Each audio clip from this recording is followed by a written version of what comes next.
This is the construct. It's our loading program. We can load anything from clothing to equipment, weapons, training simulations, anything we need.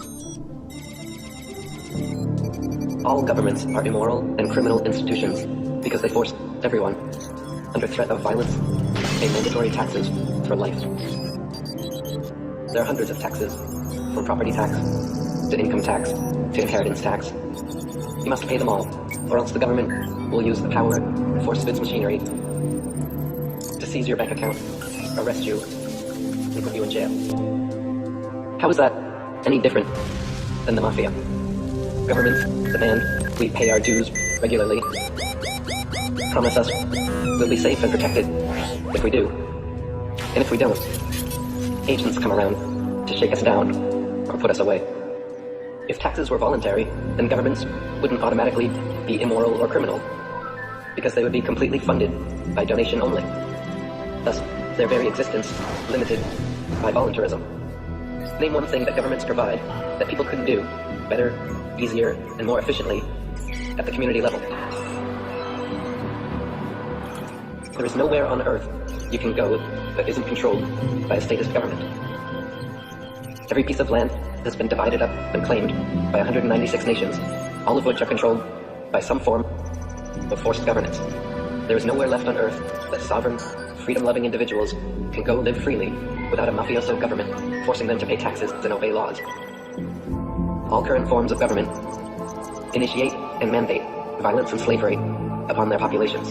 We are all slaves to our governments because every nation forces under threat of violence and kidnapping that we must pay them a percentage of our income.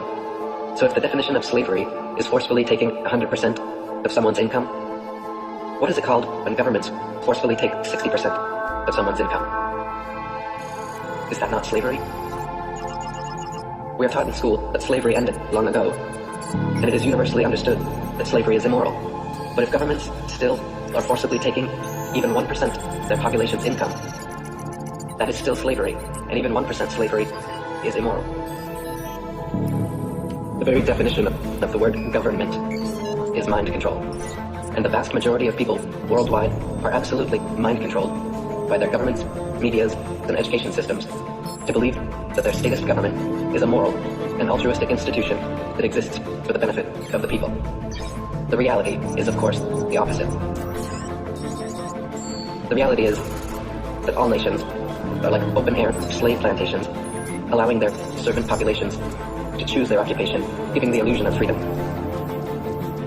then swooping in on payday to steal the fruits of your labor. This is why all governments are criminal and immoral, and why the only system of just governance is anarchism or voluntarism. There is no political solution to the problem of government. Voting for a new ceremonial figurehead every 4 years has never, will never, and could never create any significant, lasting positive change, because governments cannot be improved or made moral from within. None of them respect the right of the individual to opt out of being governed. All governments around the world initiate the use of violence in the form of police and coercion in the form of taxes, and this is absolutely immoral and unacceptable. Consensual sex is moral because it is voluntary, whereas rape is immoral because it's forced. Similarly, things like charity donations and the free market are moral because they are voluntary, whereas theft and taxation are immoral because they are forced. The root problem festering within all governments around the world is not the rife internal corruption or criminality. Those are merely symptoms and side effects of statism. The paramount problem with government is that its mandates are mandatory. Its compulsions are compulsory. For governments to be moral institutions, all taxes and interactions must be made voluntary. If governments are honestly in existence for our benefit, then they must be voluntary and never initiate the use of violence against their populations.